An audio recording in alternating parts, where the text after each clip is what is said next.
La capacidad de reposición del medio ambiente entonces tiene que ver con la dinámica de intercambio entre la masa y la energía del ecosistema, desde el ecosistema hacia los demás seres vivos. Entonces, la cadena trófica tiene que ver con esa reposición y es la capacidad que tiene el ecosistema de recuperar a los organismos que ha perdido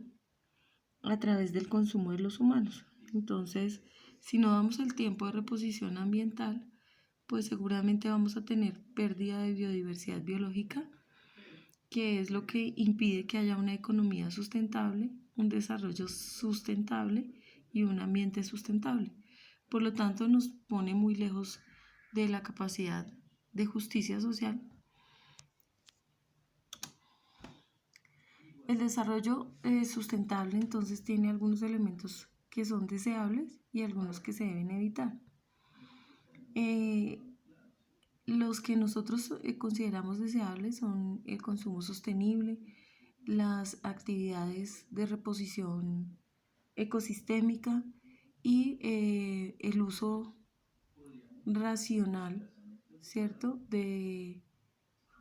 los servicios de la naturaleza, tales como el agua, el suelo,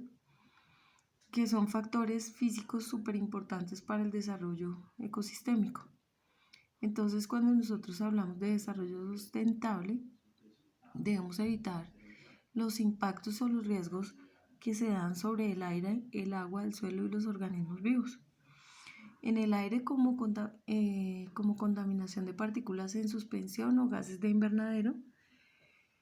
entre ellos el metano, por ejemplo, que es producido por la ganadería extensiva. Sobre el agua, pues reconocer que el agua es un recurso limitado, imprescindible para el uso sostenible de la vida tanto de los humanos como de los no humanos.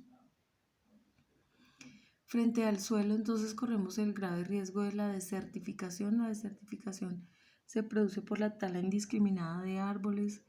por el depósito de lixiviados y otras sustancias que son características de los residuos de los humanos y sus producciones industriales, y la pérdida de organismos por pérdida de biodiversidad. Entonces, cuando les decía el tiempo de recuperación del ecosistema, entonces uno de los ejemplos que nos permite visualizar la pérdida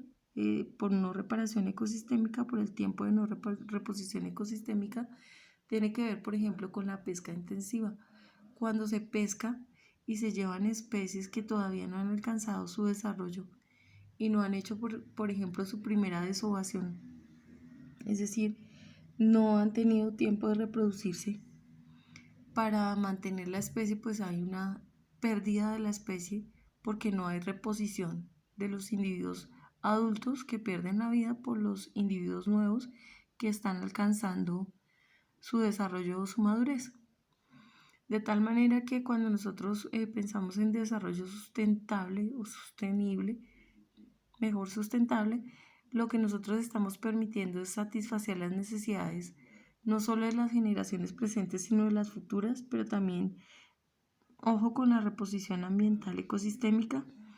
disminuimos la tasa de explotación sobre los recursos hidrocarburos, o sea, sobre los derivados del petróleo, disminución de la tasa de residuos por emisiones de gases invernadero, y con eso evitamos el aumento de la temperatura del calentamiento global. De tal manera que todos estos elementos hacen parte del cuidado frente al cambio climático. Entonces, el cambio climático generalmente está producido por la mayor actividad humana para el consumo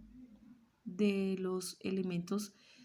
ecosistémicos, generando, como ya les decía, el aumento de temperatura, en donde una de las consecuencias es la subida de los niveles del mar por el derretimiento de los casquetes polares en los polos. Otro elemento del cambio climático tiene que ver con la desertificación de los suelos y la baja capacidad de relleno de ecosistemas acuáticos, tanto lóticos como lénticos, denominados así por el movimiento de sus aguas. Entonces, lóticos vamos a considerar aquellos que por influencia del viento son capaces de hacer oleaje o mantener un curso o cauce. Inclusive en las aguas subterráneas, por efecto de la presión de las aguas que corren en hilo hacia un cauce determinado. Entonces, todos esos efectos tienen que ver con la producción